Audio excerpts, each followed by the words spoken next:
The chill October air bit at my face as I trudged home, the streetlights of Birmingham casting long, skeletal shadows. I pulled my scarf tighter, trying to ward off not just the cold, but the gnawing unease that had taken root in my gut these past few weeks. My name is Alaric, and until recently I'd considered myself a lucky man. At 44, I had a fulfilling career as an IT specialist, a comfortable home, and a wife, Bronte, whom I adored. We'd been married for 15 years, a decade and a half of shared laughter, quiet evenings, and the comfortable rhythm of a life intertwined. Or so I thought. The first flicker of doubt had been subtle, almost imperceptible. Bronte, always meticulous about her appearance, had started taking an unusual interest in her wardrobe, buying new dresses and spending longer getting ready in the mornings. Id initially dismissed it as a midlife refresh, a harmless indulgence.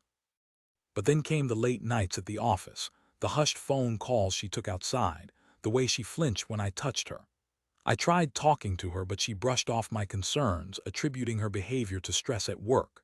I wanted to believe her desperately, but the seed of suspicion had been planted, and it was growing rapidly.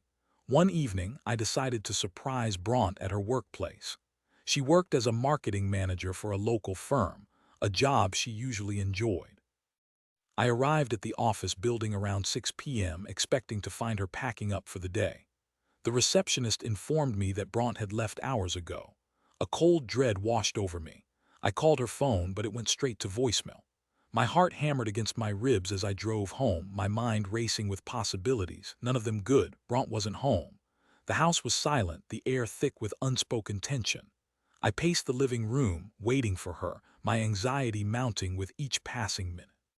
Finally, around 9 p.m., I heard the click of the front door. Bronte walked in, her cheeks flushed, her hair slightly disheveled. "Alaric, you're home early," she said, her voice a little too bright, a little too forced. "Where were you?" I asked, trying to keep my voice even.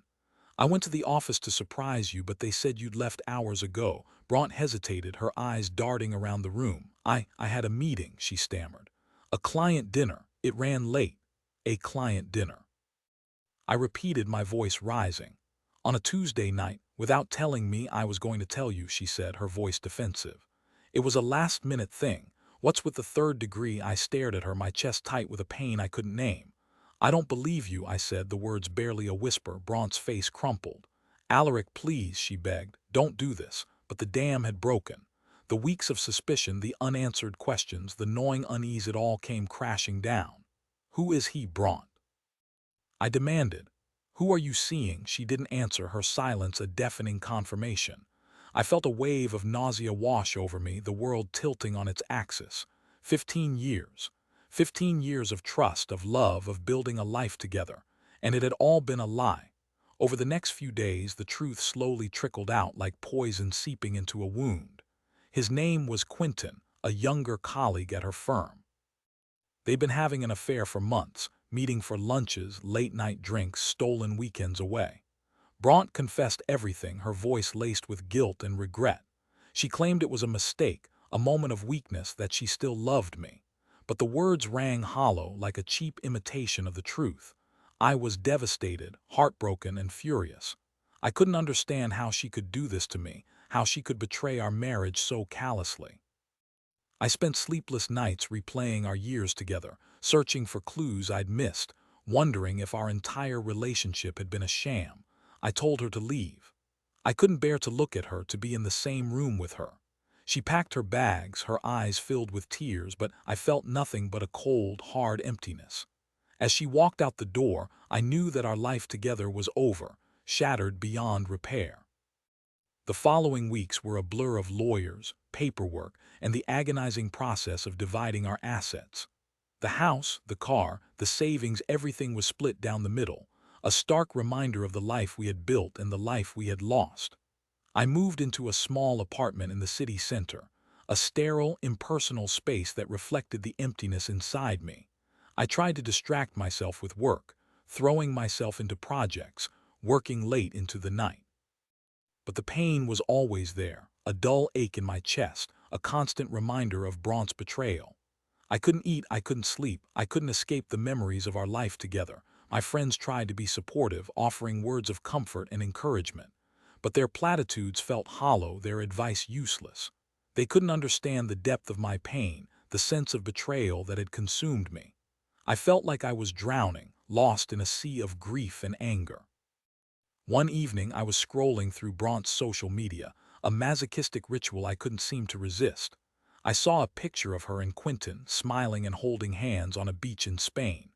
A wave of rage washed over me, so intense that I felt like I might explode. I wanted to hurt them, to make them feel the pain that I was feeling.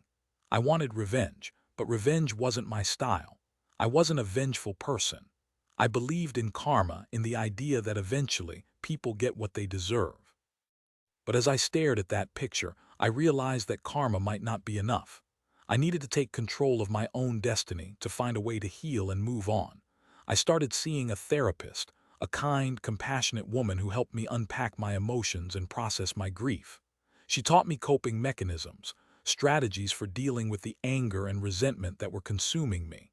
Slowly, gradually, I began to heal. I also decided to focus on myself, on my own well-being. I started exercising, eating healthy, and spending time with friends. I rediscovered old hobbies and explored new ones. I took a pottery class, joined a hiking group, and started learning Spanish. I filled my life with activities that brought me joy and fulfillment. It wasn't easy. There were days when the pain was overwhelming, when I felt like I was back at square one.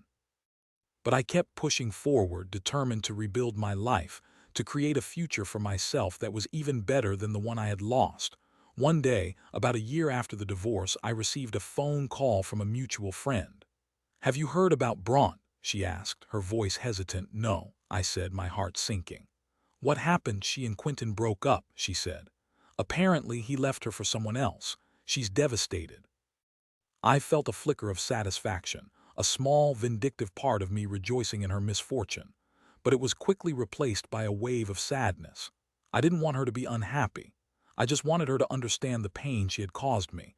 "I'm sorry to hear that," I said, my voice sincere. "I hope she's okay." "She's not," my friend said. "She's lost her job, she's struggling financially, and she's completely alone. She keeps saying that she regrets everything, that she made a terrible mistake." I didn't say anything, my mind racing. I knew that Bronte was a strong, capable woman. She would find a way to get through this. But I couldn't help feeling a pang of sympathy for her. She had made a mistake, a terrible mistake, but she didn't deserve to suffer. A few weeks later, I ran into Bronte at a local coffee shop. She looked tired and worn, her eyes shadowed with regret. She approached me hesitantly, her voice barely a whisper. "Alaric," she said. "Can we talk?" I hesitated for a moment, then nodded. We sat down at a table, the silence between us thick with unspoken emotions. "I wanted to apologize," she said, her voice trembling, "for everything, for the affair, for the lies, for the pain I caused you. I know that I can never make it up to you, but I want you to know that I'm truly sorry." I looked at her, my heart softening. I could see the genuine remorse in her eyes, the weight of her regret. I knew that she meant it. "I forgive you, Bronte," I said, my voice gentle.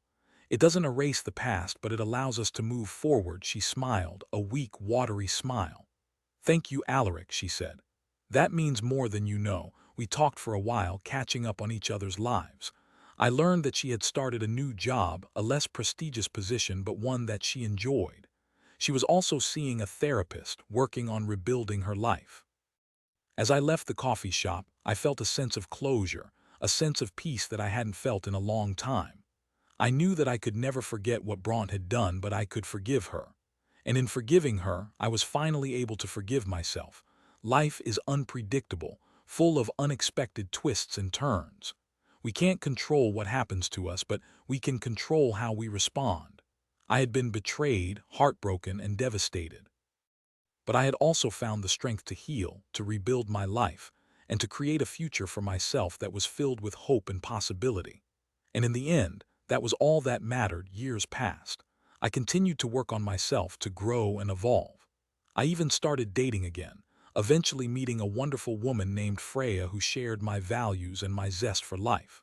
We married a few years later, and I found myself happier than I ever thought possible. Bronte, too, found happiness. She remarried, a kind and gentle man who loved her for who she was. We remained on friendly terms, occasionally meeting for coffee or lunch. We had both learned from our mistakes, and we were both committed to creating a better future for ourselves. Looking back on that dark period of my life, I realized that it had been a crucible, a trial by fire that had forged me into a stronger, more resilient person. I had learned the importance of self-care, the power of forgiveness, and the enduring strength of the human spirit. And I had emerged from the ashes, not unscathed but reborn. The betrayal had been a painful chapter in my life, but it had also been a catalyst for growth and transformation. I had lost a marriage, but I had gained a deeper understanding of myself and the world around me. And in the end, that was a gift worth more than anything I had lost.